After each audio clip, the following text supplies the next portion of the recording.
أشهد أن لا إله إلا الله وأشهد أن محمدا عبده ورسوله اللهم صل على سيد الذاكرين سيدنا محمد وعلى آله وأصحابه ولبيته وذريته أجمعين. Jemaah subuh yang diberkahi Allah, kita masuk ke bab Az-Zikr. Bab Az-Zikr ini lumayan panjang karena ini menjadi ruknut tariq, rukunnya tariqah wusul ilallah, untuk merasakan hadir kepada Allah. Inilah rukunnya. Rukun itu bahasa Arab artinya tiang. Nggak ada tiang ini nggak berdiri, ya. Sebenarnya apa arti daripada zikir? Az-zikru ada beberapa makna. Namun di sini beliau memulai daripada faedah zikir. Az-zikru yusmirul maqamat kullaha minal yaqazah ila tauhid. Jadi zikir itu menghantarkan orang dari kesadaran batin, kita sadar nih, kita baca, ila tauhid, kepada tauhid, mengesahkan Allah subhanahu wa ta'ala. Wa yusmirul ma'arif wal ahwal, bisa membuahkan ma'rifat dan ahwal. Sebelum masuk ke bagian-bagian intinya, mari kita baca Al-Fatihah untuk baginda Nabi Muhammad sallallahu alaihi wasallam, karena beliaulah Sayyiduz Zakirin, pemimpin ahli zikir, dan kita kirimkan, kita bacakan untuk qalbu kita. Dan begitu juga pengarang kitab ini, Syekh Abdul Qadir Isa Asy-Syadzili Al-Qadiri. Al-Fatihah. A'udzubillahi minasyaitonir rajim. Bismillahirrahmanirrahim. إياك نعبد وإياك نستعين صراط الذين أنعمت عليهم غير المغضوب عليهم ولا الضالين.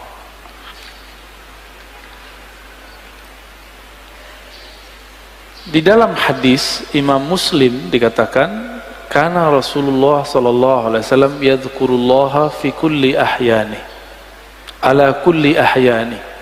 Rasulullah itu selalu zikir setiap hin. Apa arti hin? Hin artinya saat, waktu. Setiap saat, setiap detik, detik per detik, baginda Nabi Muhammad SAW selalu mengingat Allah. Inilah yang diwariskan oleh ulama sufi, karena kita tidak sanggup berzikir setiap nafas, naik turun, maka dibuatlah zikir pagi sore berdasarkan ayat wasabbihuhu bukratan wasila, dan bertasbihlah pagi dan sore. Lalu kemudian dilatihlah qalbu menyebut nama Allah, dimulai dari 100, naik 500, naik 1000, itu latihan. Angka-angka itu cuma latihan, bukan riya. Orang berzikir dengan angka bukan riya, itu cuma latihan.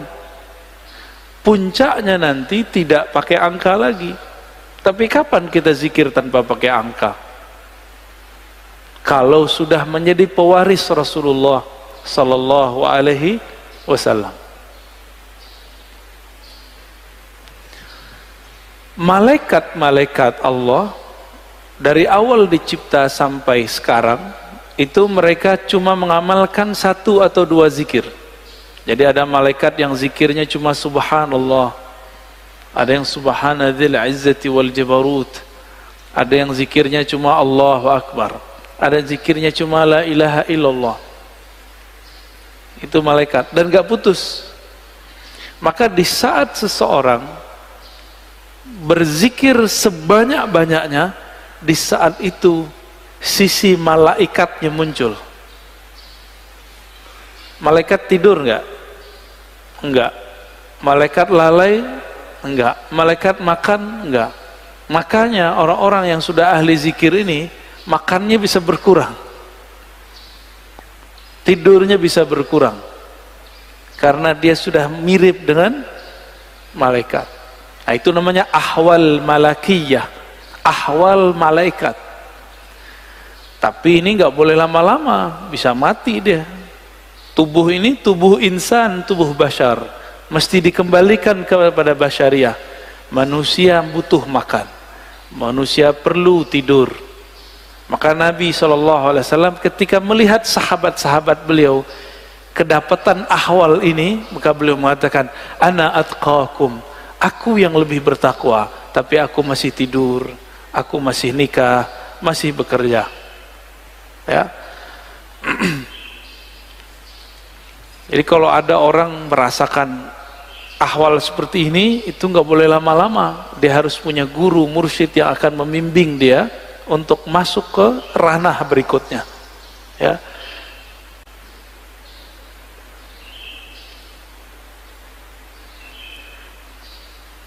Kata zikir artinya ada dua. Pertama, zikir berarti benar-benar menyebut Allah, ya.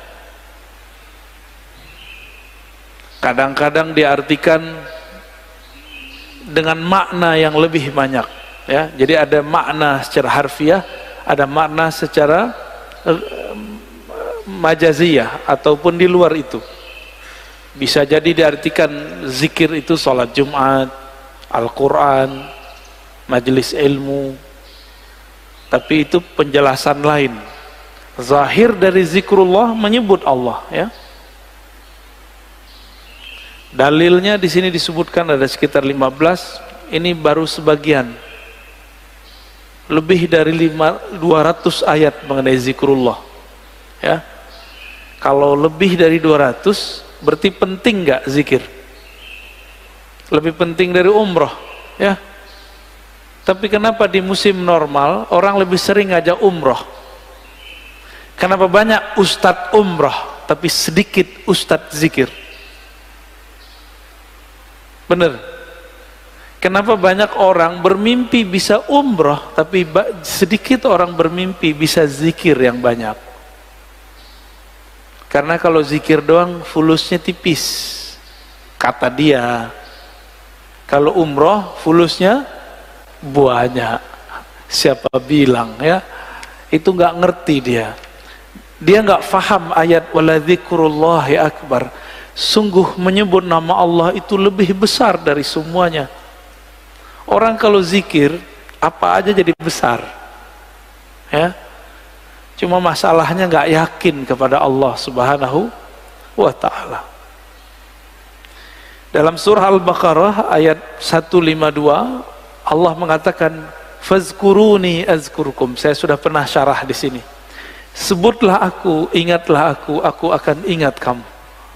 Duluan mana yang mengingat, Allah atau kita? Allah. Maka ciri-ciri tanda-tanda Allah lagi sebut kita, kita digerakkan oleh Allah menyebut namanya. Itulah hakikat ayat ini. Lalu surah Ali Imran 191, alladzina yazkurunallaha qiyaman wa qu'udan wa ala junubihim. Ulul albab itu disebut orang yang zikir berdiri, duduk ataupun berbaring. Dalam surah Al-Ahzab, ini ayat yang paling dahsyat ini. Ayat ini sering digunakan tidak pada tempatnya untuk membantah orang zikir dengan angka. Ya ayyuhallazina amanu zkurullaha zikran katsira.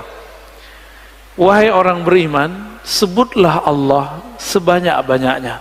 Ingatlah Allah sebanyak-banyaknya. Apakah ini dalil melarang menyebut dengan angka? Enggak. Zikir 1000 itu banyak bukan? Maka dia masuk ke zikran katsira. 10.000 termasuk banyak, 70.000 banyak, berarti masuk ke situ. Yang penting niatnya angka itu bukan membatasi, tapi menerjemahkan makna zikran katsira. Baru zikir 100 pagi, 100 sore, udah nyalain orang zikir 1000. Ya. Nggak ngaca dia kepada sahabat Nabi. Sahabat Nabi Abu Hurairah zikir 12.000 sebelum tidur. Ada yang bisa zikir 12.000 sebelum tidur? Keburu tidur ya.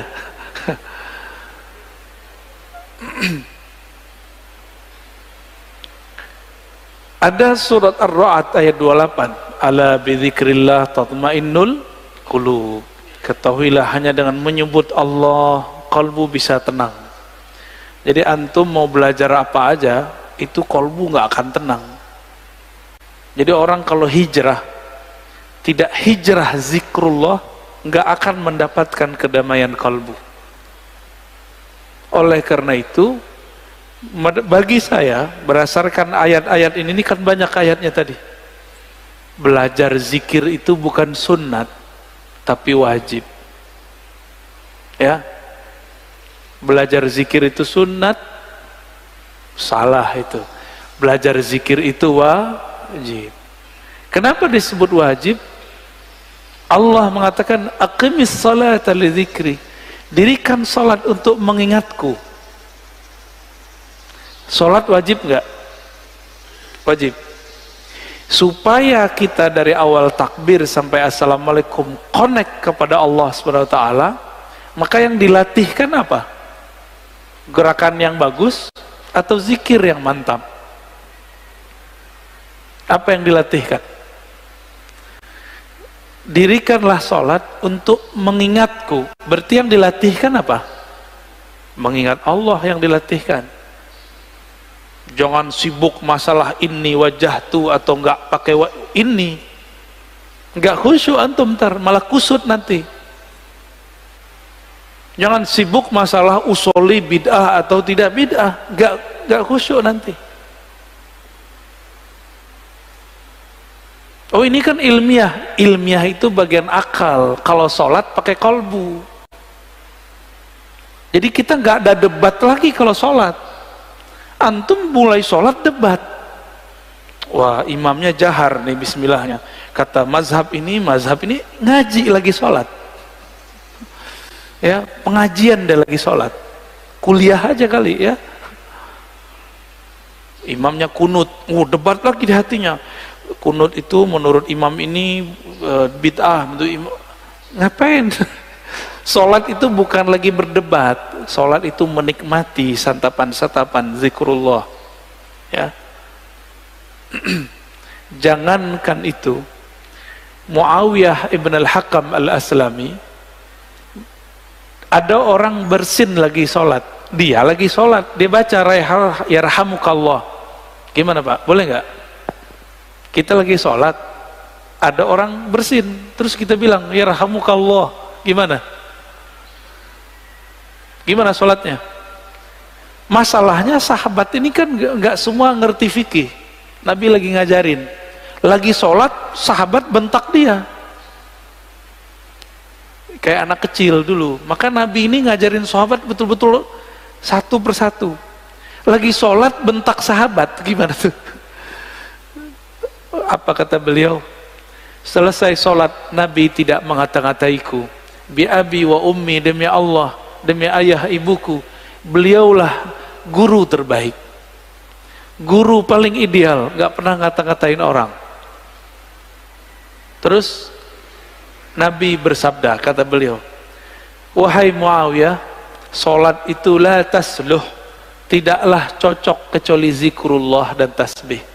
Maksudnya kamu gak usah tanggapin kalau ada orang bersin.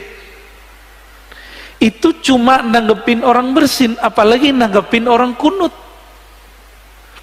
Buat dalil lagi dalam hatinya ya. Wah, di mazhab gua nih nggak ada nih. Nggak angkat tangan ah. Debat, lagi sholat debat. Berdebat dengan diri sendiri. Ini kan kasihan.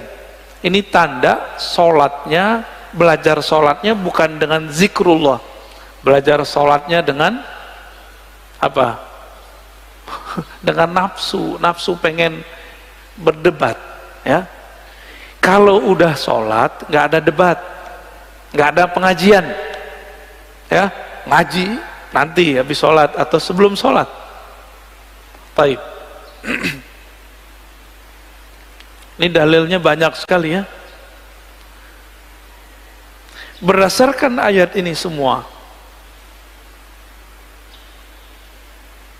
Ibnu Abbas radhiyallahu taala anhuma mengatakan, yang dimaksud dengan ayat-ayat tadi, yazkurunallah fi adbaris salawat wa ghuduwan wa ashiyan wa kullama istayqaza min naumih wa kullama ghada aw raha min manzilih dzakarallaha katsira. Yang dimaksud ayat-ayat tadi, zikir pagi sore, orang yang tidak lalai karena bisnis, yaitu mereka yang zikir ba'da salat, zikir ghuduwan wa ashiyan, pagi dan sore, zikir saat bangun, zikir saat berangkat, zikir saat pulang. Jadi nggak ada waktunya kecuali zikrullah.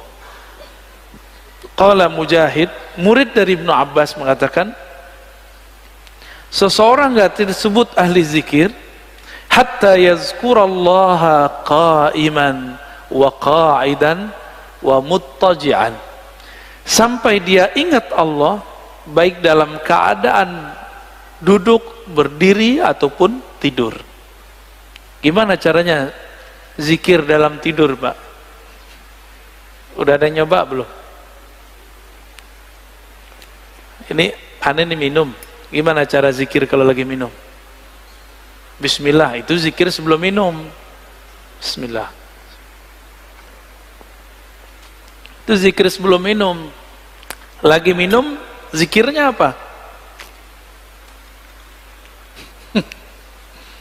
Pusing kan? Nah, ini yang mau kita bahas nanti.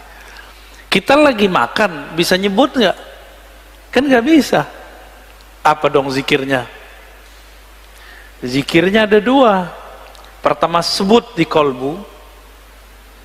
Yang lebih tinggi, memandang air ini dari Allah, memandang segarnya dari Allah, kenyang dari Allah. Itu zikir lagi makan. Gimana? Udah zikir lagi makan belum? Belum ya? Masih mandang nasi yang mengenyangkan, masih memandang air yang menyegarkan. Berarti kita belum berzikir saat makan dan minum. Sederhana, rumah makan sederhana.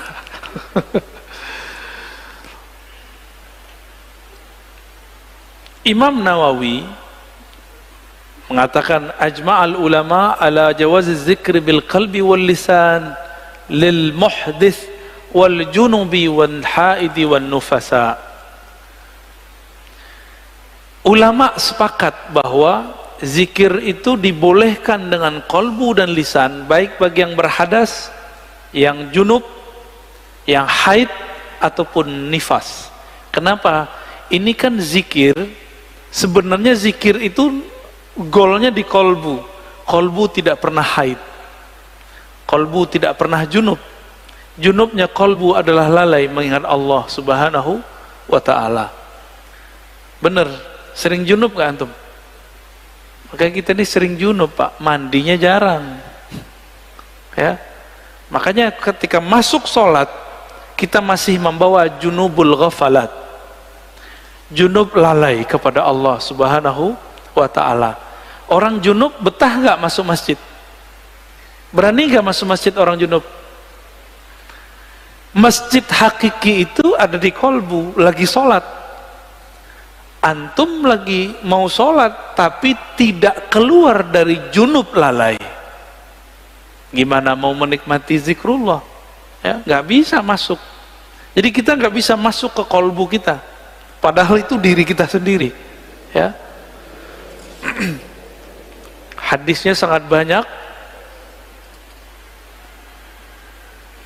Ini ada hadis yang paling kenceng ya, paling dahsyat ini. Kata Nabi, masalul ladzi yadhkur rabbahu wal ladzi la yadhkur rabbahu kamasalil hayyi wal mayyit. Hadis ini riwayat Imam Bukhari ya, dalam kitab doa. Perumpamaan orang yang zikir dengan tidak zikir itu sama dengan orang hidup dan mati. Gimana? Berarti kita banyakkan hidupnya atau matinya? Jadi kalau hidung kita ini dibukakan rasa penciumannya oleh Allah subhanahu wa ta'ala, indera penciuman batinnya oleh Allah, kita akan mencium orang yang tidak zikir itu bau bangkai. Cuma alhamdulillah Allah tutup itu. Coba kalau dibukakan, Pak, kita setiap ke jalan kemana itu bau bangkai di mana-mana itu. Maka kita bersyukur kepada Allah, Allah tidak bukakan kasyaf yang banyak. Karena kalau kebanyakan kasyaf bisa pusing sendiri kita nanti. Maka ada beberapa wali gak berani mereka ke masjid. Karena kalau ke masjid dia lihat muka orang macam-macam. Ada yang ria, ada yang muka monyet, ada yang muka kambing, ada yang muka babi. Ya, maka Imam Ghazali buat fatwa khusus untuk orang ini. Ya, dibolehkan oleh Imam Ghazali bagi orang ini tidak sholat di masjid sementara sampai ahwal itu hilang.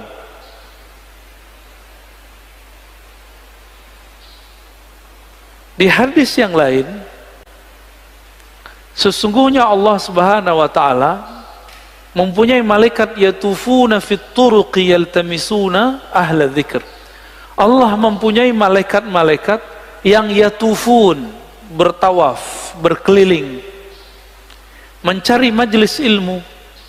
Ketika mereka bertemu, mereka berteriak, mereka memanggil kawan-kawannya, halummu ila hajatikum, wahai sahabat-sahabatku, wahai para malaikat, berkumpullah.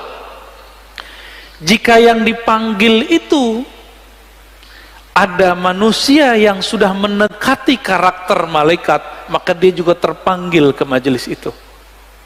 Jadi yang datang bukan hanya malaikat, tapi juga manusia yang karakter malaikatnya sudah hidup.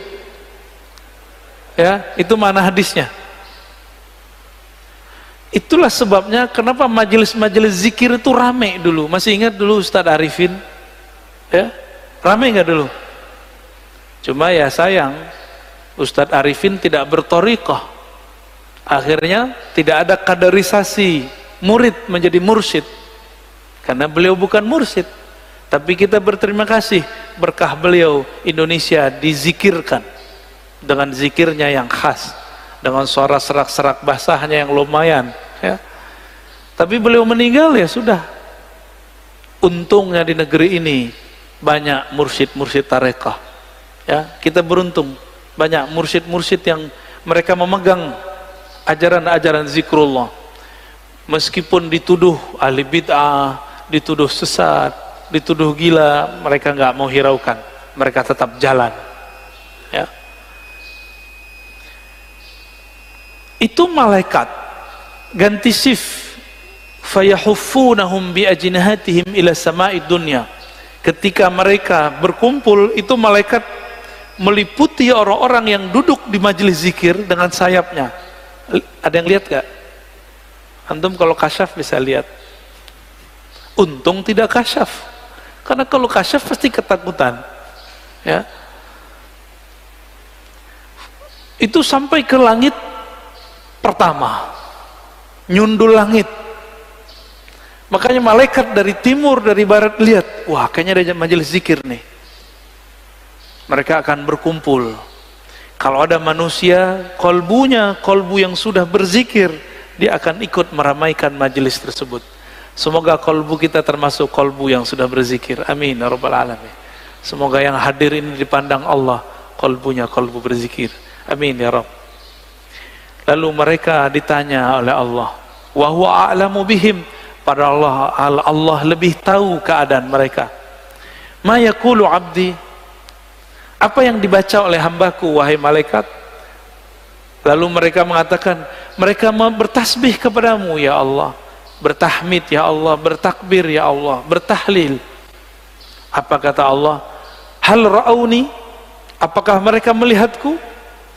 Lalu para malaikat menjawab, tidak ya Rabb. Seandainya mereka melihat aku, bagaimana? Oh, kalau kita udah melihat Allah, antum tuh nggak mau kerja lagi, mungkin nggak mau nikah lagi. Ya udah asik dengan zikrullah. Ini hadisnya panjang ya, maka disebut dengan humul julasa la yashqa bihim jalisuhum.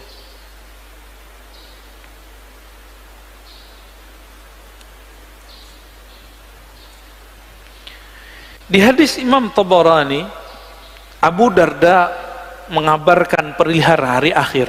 Rasulullah SAW bersabda, nanti di hari kiamat Allah akan bangkitkan beberapa kelompok manusia, wajahnya bercahaya. Fi wujuhim nur. Lalu ditaruh mereka di atas minbar-minbar yang terbuat dari lu'lu'. Yaghbituhumun nas, laisu bi anbiya wala syuhada. Mereka bukanlah nabi, mereka bukanlah syuhada. Faja a'rabiyun ala rakbatayhi faqala ya Rasulullah hilhum lana na'rifhum. Lalu datang Arab Badui berani naja, wahai Rasulullah, siapakah mereka? Ceritakan kepada kami. Dijawab oleh Nabi, mereka itu dua karakternya. Satu, al-mutahabbuna fillah, mereka saling mencintai dalam rahmat Allah. Dan yang kedua, yajtami'una ala dzikrillah, mereka banyak di biladin syatta, di banyak negeri, kemanapun mereka berzikir kepada Allah subhanahu wa ta'ala. Ini orang-orang begini nih, nanti Nabi aja bingung, wah kok ada makhluk begini ya, bercahaya. Ini hadisnya sangat banyak, kita pendek aja ya.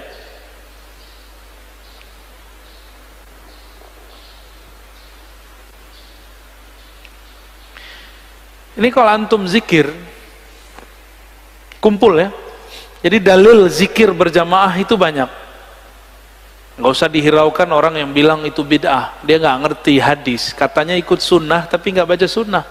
Karena memang sunnah yang diikuti cuma beberapa doang, cuma hadis kullu bid'atin dolalah ya, penjelasannya dia nggak belajar. Hadis Imam Ahmad, hadisnya sahih, ma min qaumin ijtama'u yadhkuruna Allah azza wa jalla la yuriduna bidzalika illa wajha. Nah, ini coba lihat lafaznya, ma min qaumin ijtama'u, tidaklah sekelompok kaum berkumpul berjamaah. Berarti ini zikir jamaah bukan ya? Yazkuruna Allah, mereka pakai lafaz jamaah, mereka mengingat Allah subhanahu wa ta'ala, tidak menginginkan kecuali ridhanya. Illa nadahum munadin minas sama, kecuali ada yang berseru dari langit, kumu maghfuran lakum. Ketika selesai berzikir, apa kata mereka? Ya sudah, kalian berdirilah, selesaikanlah, Allah mengampuni kalian. Qad buddilat sayyi'atukum hasanat, sekarang semua keburukan kalian diganti dengan kebaikan-kebaikan. Cuma kan nggak dengar Pak ya.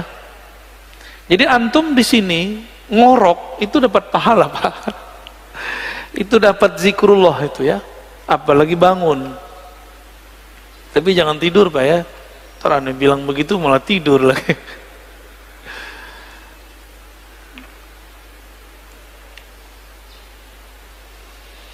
Sayyidina Ibn Abbas menyebutkan keutamaan zikir. Jadi di sini ada kaul-kaul ulama mengenai keutamaan zikir. Kalau sholat ada batasnya atau tidak terbatas? Sholat bisa kapan aja nggak? Bisa kapan aja? Boleh nggak sholat di WC? Boleh nggak sholat habis subuh sampai terbit matahari? Ini jangan ada lagi, saya lihat Pak ya, lagi taklim sholat syuruk, itu jahil namanya ya. Ini kita kasih tahu berulang-ulang, ngaji satu bab, dengar satu hadis, itu lebih afdol daripada 100 rakaat.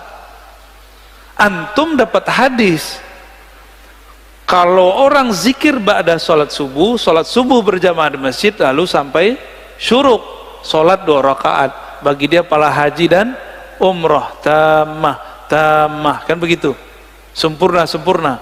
Itu kalau nggak ada taklim. Kalau taklim, apa kata Nabi?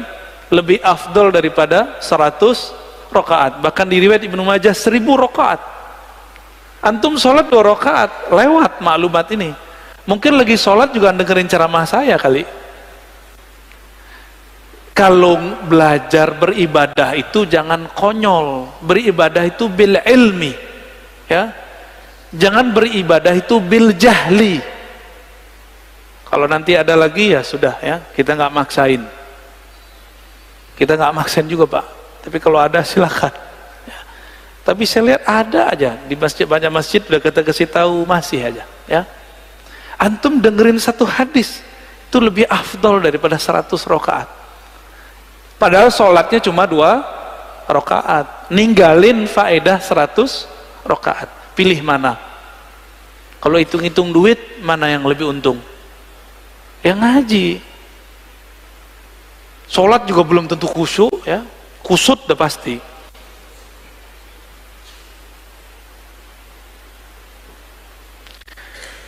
Ibnu Abbas mengatakan sholat itu ada batasnya, tapi kalau zikir nggak ada batasnya. Ya, sesuatu yang Allah wajibkan tapi tidak ada batasnya, itulah zikrullah. Nggak ada batasnya, disebut zikran katsira. Waktu kita kan 3 aja, duduk, berdiri, tidur, benar nggak? Kalau lagi hidup nih, kalau udah meninggal ya berbaring nih, ya di liang lahat. Jadi waktu kita 3 aja. Nah, surat An-Nisa 103, surat Ali Imran ayat 191 itu kan menyebutkan mereka, kalau di An-Nisa perintah, ya, fazkurullah. Kalau Ali Imran yazkurunallaha qiyaman, kan sama aja. Ingatlah Allah lagi berdiri, duduk dan tidur, berbaring. Waktu kita 3 aja Pak.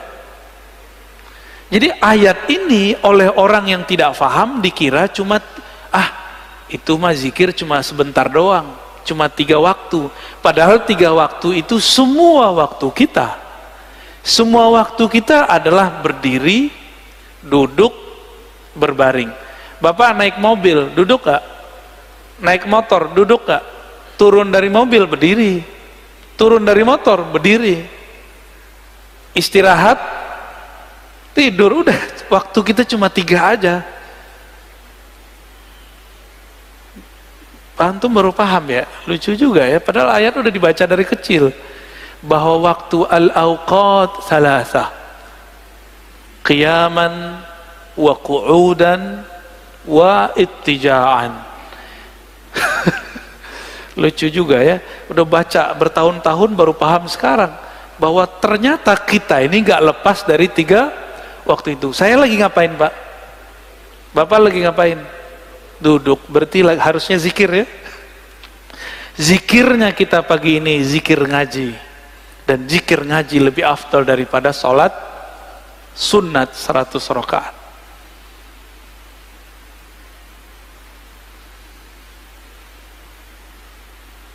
Ibnu Athaillah As-Sakandari mengatakan zikir itu usaha melepaskan kalbu dari ghaflah. Apa arti ghaflah? Lalai. Gimana caranya? Dan tardid ismillah bil qalbi wal lisan, dengan mengulang-ulang nama Allah dengan kalbu dan lisan.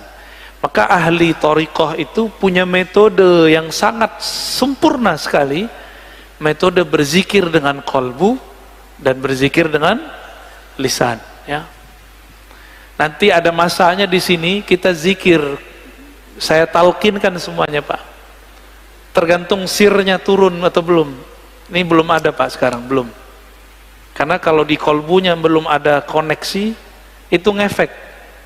Ya. Bapak sholat aja nih, ada debat 1-2 orang masalah kunut, itu ngefek ke badan saya. Langsung nggak nyaman rasanya. Itu terasa Pak bagi saya. Agak sensitif dikit ya. Jadi ada nih orang ngerasa kunut, itu langsung nggak nyaman saya. Ya. Apalagi di samping saya itu mengganggu sekali. Maka mending nggak kasyaf. Karena kalau kita kasyaf, kedengaran isi hati orang kan gawat. Ya. Kata Imam Al-Qushairi, az-zikru mansyurul wilayah wa manarul wuslah wa tahqiqul iradah. Zikir itu ciri-ciri kewalian. Orang jadi wali bukan karena zikir, tapi ciri-ciri wali zikir. Bisa bedain? Ciri wali itu zikrullah. Tapi kalau jadi wali bukan karena zikir. Apa yang membuat orang jadi wali? Wali itu artinya kekasih. Kekasih itu pasti kenal. Kenal itu membuat dia jatuh cinta. Maka al-wali man ya'rifullah wa yuhibbuh, yang mengenal Allah dan mencintai Allah, itu yang disebut wali. Tapi bagaimana cara kenal Allah? Allah sifatnya sangat sempurna sehingga tidak bisa kita terka-terka. Maka ada dua mazhab sahabat, mazhab Abu Bakar dan mazhab Ali. Abu Bakar mengatakan, engkau bermakrifat yaitu ketika engkau mengaku engkau tidak punya makrifat. Udah dipikirin-pikirin gimana cara kenal Allah, akhirnya kita mengatakan, ya Allah, akalku tidak sanggup untuk memahamimu, qalbuku hanya sanggup menyebut namamu, hanya engkaulah yang bisa mengenalkan dirimu. Maka Sayyidina Abu Bakar mengatakan, al-ajzu an darkil idrak, ngaku tidak tahu itulah ma'rifat sebenarnya. Menurut siapa? Abu Bakar As-Siddiq. Lain dengan Sayyidina Ali. Sayyidina Ali mengatakan, la ya'rifuka illa anta ya Rabb, tidak kenal engkau kecuali engkau ya Allah, maka kenalkanlah dirimu kepada kami ya Allah. Sayyidina Ali begitu mintanya, ya. Jadi zikir itu mansyurul walayah, itu pencirian wali. Berarti karena ini ciri-ciri wali, ada yang ngambil ciri-ciri wali, dia bukan wali. Ada yang ngambil zikir tapi dia bukan wali Allah. Ini hati-hati. Hati-hati ya. Dia bukan wali Allah, tapi dia menggunakan, memakai jaketnya wali, yaitu zikrullah. Untuk apa? Nanti untuk kesaktian, untuk pelet, pelaris, bermahar, itu mahal, itu maharnya, ya. Orang-orang begini itu pakai wajah wali tapi dia bukan wali. Bisa bedain? Tapi orang mengira dia wali, ya. Orang akan mengira dia kekasih Allah padahal dia sedang menipu Allah. Yukhadi'un Allah, ya. Mereka sedang menipu Allah. Hati-hati sama orang-orang begini, ya. Oleh karena itu zikir itu bagi kita mesti bersanad dan berijazah supaya aman. Kalau nggak bersanad, nggak berijazah, bisa ketuker. Kita kira dia wali padahal dia bukan wali.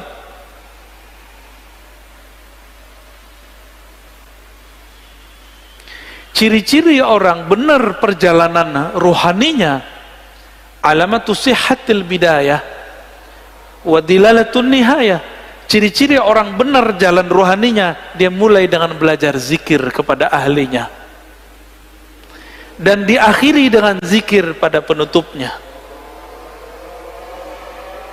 Cuma beda, orang kalau belajar zikir dari awal, biasanya di awal-awal rajin. Kalau orang sudah sampai, ini contoh, guru silat sama yang baru belajar silat beda nggak? Kalau baru belajar silat siapa aja mau diajak tarung, bener. Kalau guru silat nggak perlu, dia diem aja, main di nafas aja dia. Ngelihat langkah orang udah tahu dia ini jawara apa enggak, ya enggak? Tapi kalau yang baru belajar silat gimana? Semua orang mau ditantangin sama dia, ya. Samalah begitu. Latihannya banyak. Kalau guru silat kan nggak perlu banyak latihan, karena gerakan itu sudah di dalam dirinya. Maka kalau ingin wusul kepada Allah, jangan mengikuti ahwal makomatnya guru, tapi ikuti cara guru supaya bisa menjadi guru. Gimana cara beliau dulu? Beliau pasti dulu rajin berzikir, ya. Ini maksud kalam beliau. Dan beliau mengatakan, Imam Kusyairi, az-zikru ruknun qawiyyun fit thariq. Ini yang saya sebutkan di depan.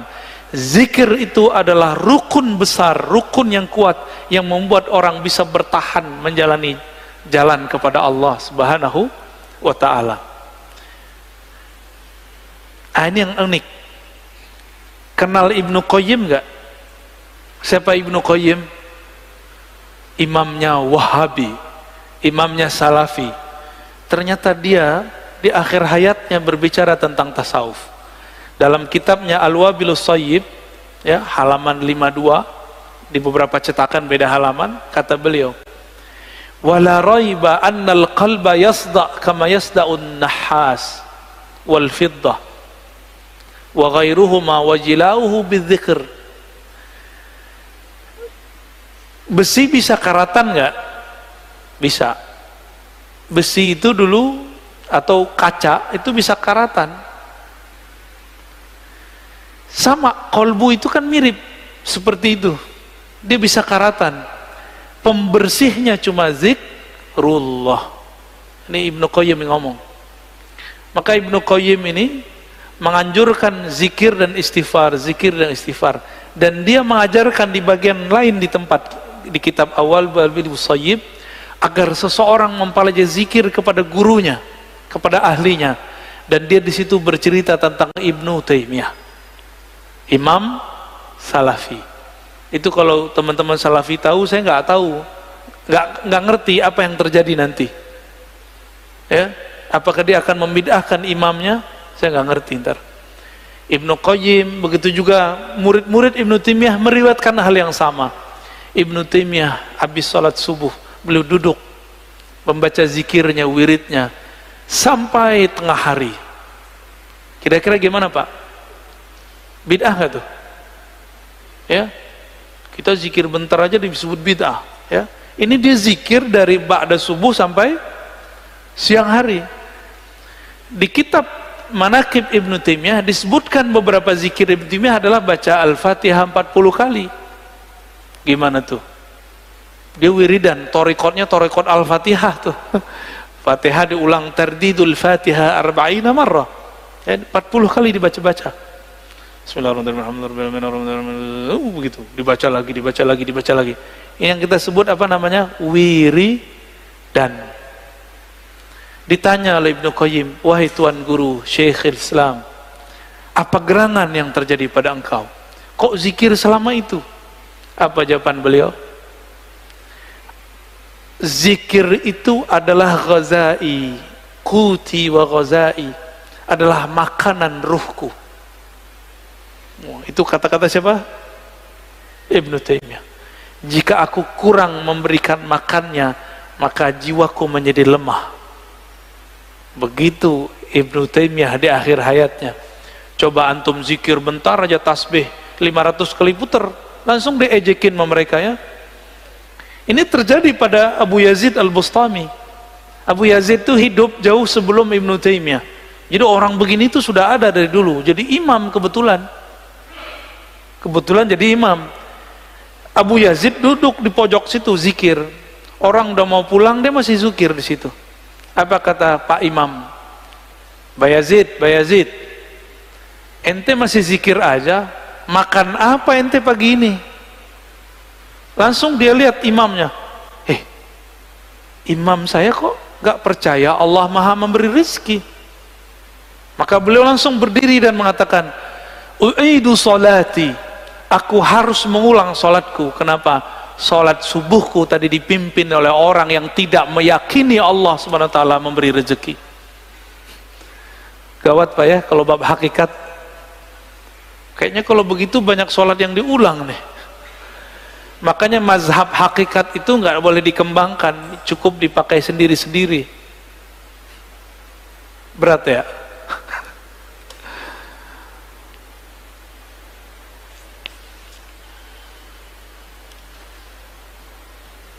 Jadi mau murid, mau guru, mau mursyid, mau salik, dia harus punya zikir. Cuma kalau murid zikirnya kayaknya ngoyo, tahu ngoyo ya? Kayaknya berusaha gitu ya. Dan harus begitu, ngos-ngosan seperti kita baru latihan lari, kita ngos-ngosan. Tapi kalau orang sudah biasa lari gimana? Biasa aja, dia santai aja. Makanya mursyid itu zikirnya santai karena sudah di nafasnya. Kalau kita zikirnya baru di lidah, makanya agak belepotan, ya. Zikirnya masuk ngitung. Ya. Kalau mereka zikirnya bukan lagi menghitung, tapi mereka dihitung oleh Allah Subhanahu wa ta'ala. Kalau tadi waktu 3, berdiri, duduk. Kalau sudah masuk ke makom zakirin, waktu itu disebut hin. Apa arti hin? Saat, detik per detik. Maka bagi ahli zikir, satu nafas naik, satu nafas turun, itulah disebut hin. Itu yang disebut sa'ah, waktu. Allah menyebut dirinya sang waktu, ad-dahr. Maka jika kita ingat Allah dalam nafas, kita sedang terhubung kepada sang waktu. Itulah zikir paling cepat menuju Allah Subhanahu wa ta'ala. Zikir dengan nafas, ya. Udah jam 6, Tat. Udah dulu deh. Pekan depan, bukan pekan depan, bulan depan insya Allah kalau umur panjang, kita lanjut zikir sir, zikir jahar, ya. Zikir ngitung nggak ngitung, zikir pakai tasbih nggak pakai tasbih, bid'ah atau tidak bid'ah, nanti kita bahas, ya, insya Allah bulan